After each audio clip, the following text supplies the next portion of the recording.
Well, as I said, I mean, look, I'm very worried that I'm worried that in the United States, as we were just talking, there is no consensus for how to deal with a problem of this magnitude, because philosophically, the U.S.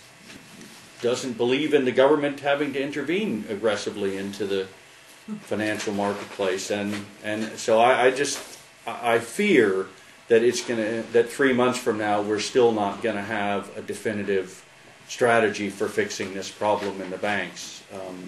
I hope I'm wrong, but I fear that we won't. And until we do, I think it's going to be difficult for the markets to do better. Well, there's a historical precedent. You recall, after FDR was inaugurated, there was a bank holiday, I think of a week, at the end of which 1/3 of all banks did not reopen. Now, part of that exercise was presumably to write down assets to what they were worth from fictional accounts. And it seems to me that particular exercise is still a possibility. Just an example, and maybe just one, so maybe it's unfair, but there was a report on Monday that a bank, I think it was in Indiana or Ohio, that had repeatedly lost money, just plain vanilla stupid decisions, got $267 million under the TARP program. There's no change in bank management. So we have bad management, you run a bank poorly, and you're rewarded by giving $267 million with no strings attached. This is not closing banks for 5 days and then saying, by the way, you don't get to open. When we get to the stage where we say, by the way, you don't get to open, I'll become more optimistic, I think. It will have to be faced. Yeah. Just a question of time. Yeah. Innovating on an old idea of throwing money from airplanes or helicopters. Let me go back to Geithner. I too watched the speech, and my impression was that basically he still has the same problem that Paulson had before him.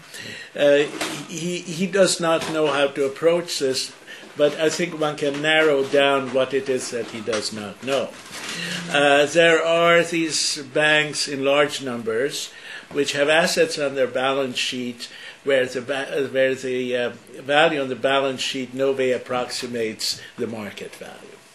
So obviously, I mean, after all, this is supposed to be the poison in the banking system. Now, the losses have already been incurred. That's not in question. The question is who's going to bear these losses. And obviously the banks aren't volunteering, and the politicians are restrained by the fact that they would look awful if they ultimately assumed it at the expense of the taxpayer.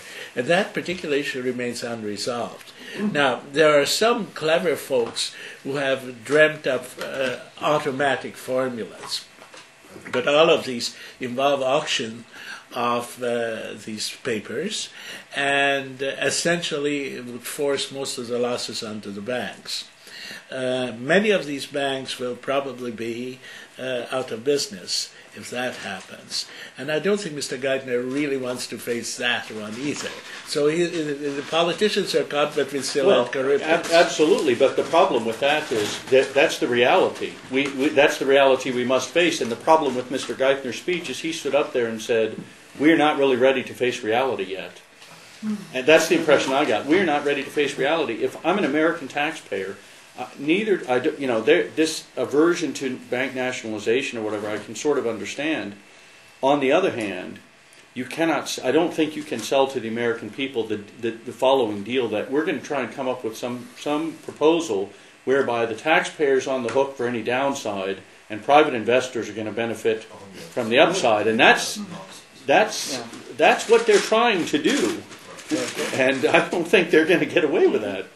They might, but